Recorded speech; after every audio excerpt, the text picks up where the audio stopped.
में संशोधन करने के लिए विधेयक पास किया गया, उसके बाद में जिस तरीके से पूरी तरीके से सरकार के प्रति हमलावर हो गया और ये कहा जा रहा है कि श्रम कानूनों में जो इसको सस्पेंशन लगभग 3 साल के लिए किया गया है, तो इससे जो मजदूरों के हित हैं वो प्रभावित होंगे और जो नए इंफ्रास्ट्रक्चर आ रहे हैं उनको रियायत ज्यादा देने की बात की जा रही है, लेकिन जो मजदूर हैं उनको इनसे कोई लाभ नहीं होगा और मजदूर का शोषण और होगा।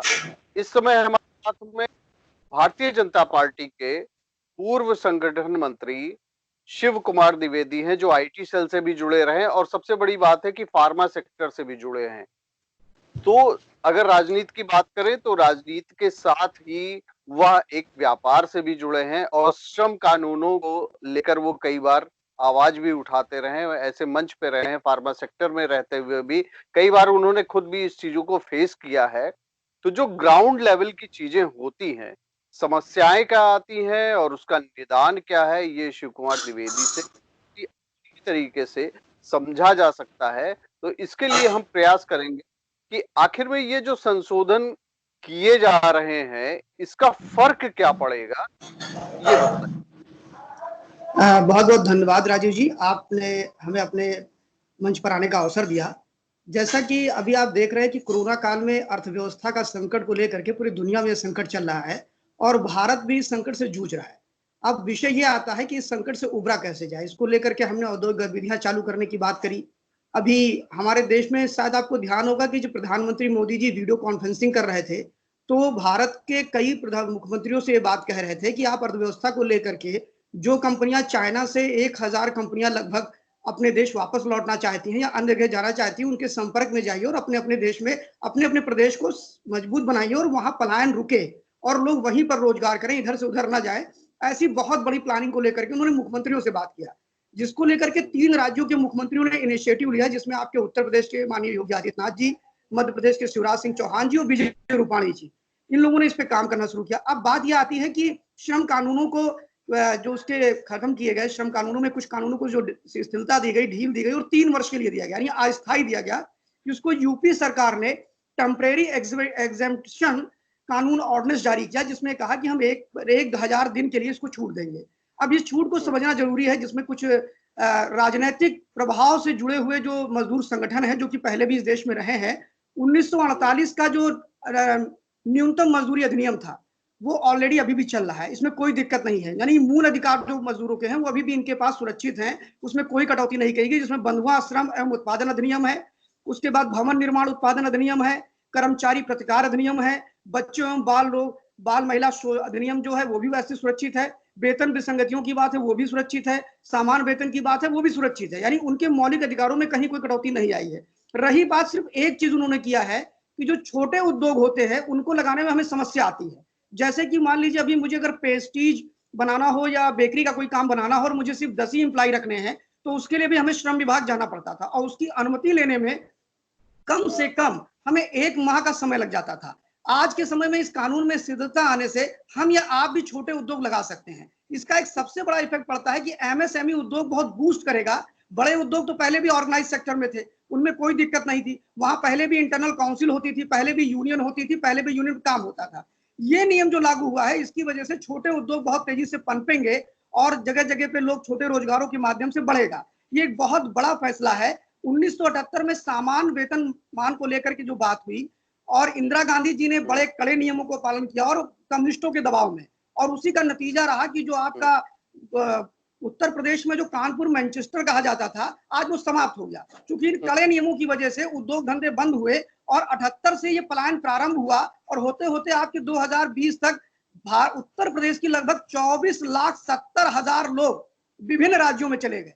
ये उन्हीं कम्युनिस्टों की नीतियों का फल रहा, जिन्होंने दबाव देकर के ऐसे श्रम कानून बनाए जिसका पालन पहले भी नहीं होता था। समझिए आप, मतलब ये कल्पना है।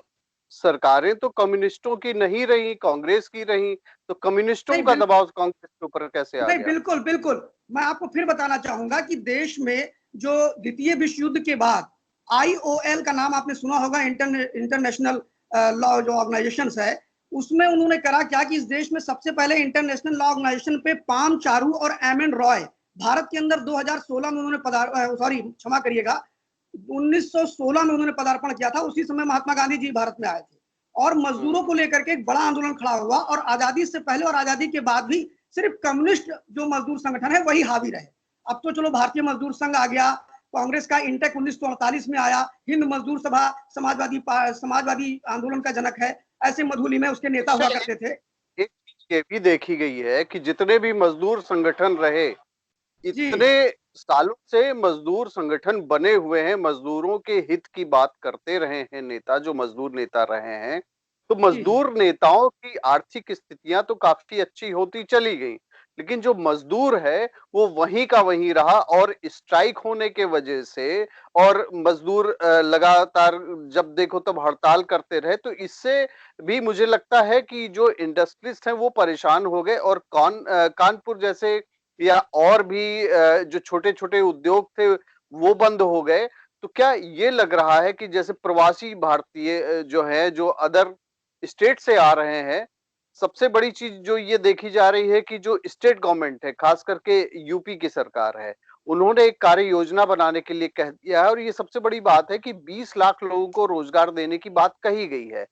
अब ये जो व्यापारियों को या इंडस्ट्रीज को जो राहत दी जाएगी, तो कहीं ऐसा तो नहीं कि जो लेबरर्स हैं उनके कहीं हित प्रभावित होंगे, और जो 8 से 12 घंटे काम करने की बात कही गई है, तो 12 घंटे जो 4 घंटे एक्स्ट्रा काम करेंगे वो, तो एक तो ये जो लॉ पहले से था उसका उल्लंघन हो रहा है, और दूसरा 12 घंटे काम करने के बाद में क्या उनके जो फिजिकल स्ट्रेंथ है उस पर नहीं फर्क पड़ेगा क्या? और सैलरी क्या होगी? सैलरी वही होगी क्या, या सैलरी और बढ़ाई जाएगी? नहीं, बिल्कुल सही कहा आपने कि जो मजदूर संगठन है वो बेसिकली किसी ना किसी विचारधारा से प्रेरित है, चाहे वो वामपंथी संगठन हो, CI2 हो, उनका फेडरेशन ऑर्गेनाइजेशन हो, एम्प्लॉयज एसोसिएशन ऑर्गेनाइजेशन हो, या भारतीय मजदूर संघ भी आप कह सकते हैं, कहीं ना कहीं संघ से प्रेरित है और वो भी उनकी विचारधाराओं पे काम करता है। अब हम यहाँ पर ये तो पार्शलिटी नहीं करते हैं कि भारतीय मजदूर संघ ठीक काम कर रहा है और फलाने गलत कर रहे हैं। मजदूर के हितों में काम करने वाले संगठन, मजदूरों के हितों में काम करने वाले संगठन मजदूरों की ही बात करेंगे, फिर चाहे वो किसी भी विचारधारा के क्यों ना हो। लेकिन बात यहाँ पर आती है कि मजदूर संगठन के जो नेता है वह भी एक घृणित राजनीति के शिकार हैं। और एक छोटा उदाहरण देना चाहूंगा कि उत्तर प्रदेश के बलरामपुर जनपद में, जहां बलरामपुर चीनी मिल्स है, वहां अभी भी वहां के कर्मचारी संगठनों में कम्युनिस्ट पार्टी हावी है, कांग्रेस का इंटेक हावी है और सभी हावी है, और अभी भी उन्हें तीसरा वेतनमान मिल रहा है। मैं पूछ रहा हूँ, पहले तो कानून थे, ये कानून तो कल या परसों खत्म हुए हैं, ठीक है, तो उन्हें उनका मुआवजा क्यों नहीं मिला, उन्हें उनके अधिकार क्यों नहीं मिले। रही बात जो आपने कहा, इससे क्या मजदूरों के हित प्रभावित होंगे? बिल्कुल, पहले भी प्रभावित होते थे, आज भी प्रभावित होंगे, लेकिन उसका सबसे बड़ा फायदा ये मिलेगा कि इन कड़े नियमों की वजह से रोजगार खत्म हो रहे थे, उद्योग खत्म हो रहे थे। तो हम बहुत बड़े अच्छे कानून बना लें और उसका अनुपालन ना हो तो उसका कोई लाभ नहीं। हमें केरल जाना पड़े, हमारे लोगों को आसाम जाना पड़े, हमारे लोगों को जलंधर जाना पड़े। आज इस कानून के कम होने से हम और आप जैसे लोग भी छोटी इंडस्ट्री के माध्यम से लोगों को रोजगार दे सकते हैं, 10 लोगों को, क्योंकि इस कानून के तहत यह है कि 100 लोगों 50 लोग, अगर ठेकेदारी प्रथा के अंतर्गत जो ठेका एवं उन्मूलन 1984 का अधिनियम है उसमें ढिलाई दी गई है कि अगर मानिए मैं ठेकेदार हूँ और मैं सड़क का निर्माण का काम कराता हूँ, अगर मैंने 20 भी लोगों को काम पे लगाया तो मुझे श्रम विभाग में रजिस्ट्रेशन कराना पड़ता था, वो मुझे परेशान करते थे, मुझे दिक्कत देते थे। आज अगर हम 50 भी मजदूरों के साथ काम कर रहे हैं तो मुझे रजिस्ट्रेशन नहीं लेना पड़ रहा है। समझिए आप, इसकी सबसे बड़ी चीज, इंस्पेक्टर राज पूरी तरह से खत्म हो गया है। अब वो उद्योगपति जहां एक उद्योग लगाने में भी डर रहा था, आज वो 10 उद्योग लगाएगा, मिनरल वाटर के प्लांट लगेंगे, जगह जगह बेकरीज के सामान लोग बेचना शुरू करेंगे, जगह जगह और काम। और जो बड़ी फॉरेन कंपनियां इन्वेस्टमेंट की तरफ है, जिनमें गवर्नमेंट इलेक्ट्रॉनिक को लेकर के हम काम कर रहे हैं उत्तर प्रदेश में।